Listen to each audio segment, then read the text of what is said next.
Welcome to 41 Today Lifestyle, everyone. I'm Troy Thompson. Today, we're joined by Edwin Chandler, a man wrongfully convicted and imprisoned in Kentucky. He spent nearly a decade in prison, and of course, before he was exonerated in 2009, partially through fingerprint technology that placed another man at the scene of the crime. Welcome to the show, my friend.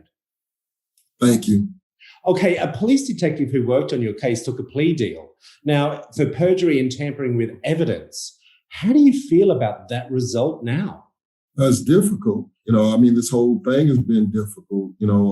All the news that's come out about it for me has been tremendously bad, in one way or another. So it just adds on to a lot of the bad that's been, involved in all of this whole case.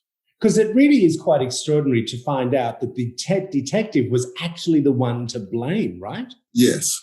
There were a lot of things that the detective did during my interrogation and otherwise. After my exoneration, it took 12 years to bring him to justice, and then to find out that, only 2 weeks into the sentence that he was given, and he was released. That's a gut shot, It's a stab to the stomach all over again, right? Yes, absolutely. I want to talk about something that's come out of all of this on a positive for you, Edwin. And we're talking about the Chandler Project. Explain to everyone at home what this is all about.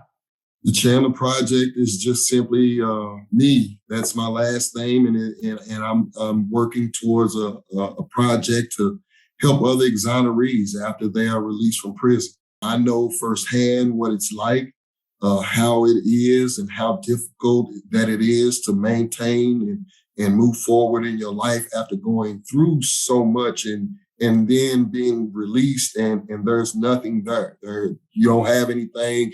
If you have family, that's, something that, you definitely need. But, as grown people, we want to be able to make a way for ourselves, pay our own bills.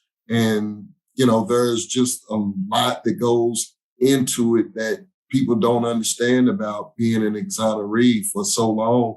Yeah. I couldn't get a good job because I still had these charges on my record, and wasn't expunged fully. So there's a lot that goes into it.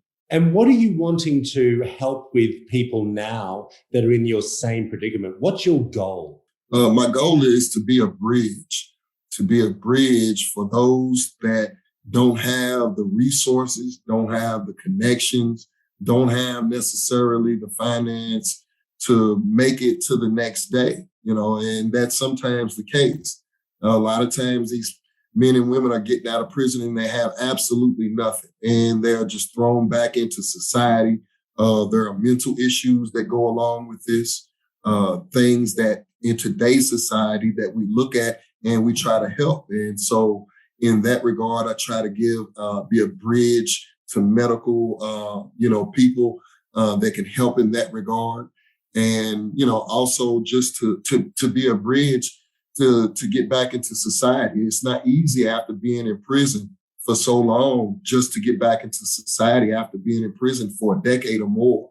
Your mind is not suited to what you're seeing, and things are so different. And so I understand that there needs to be a bridge in that regard, and somebody should be able to step up and say, hey, I can do something about this. I can help in this regard.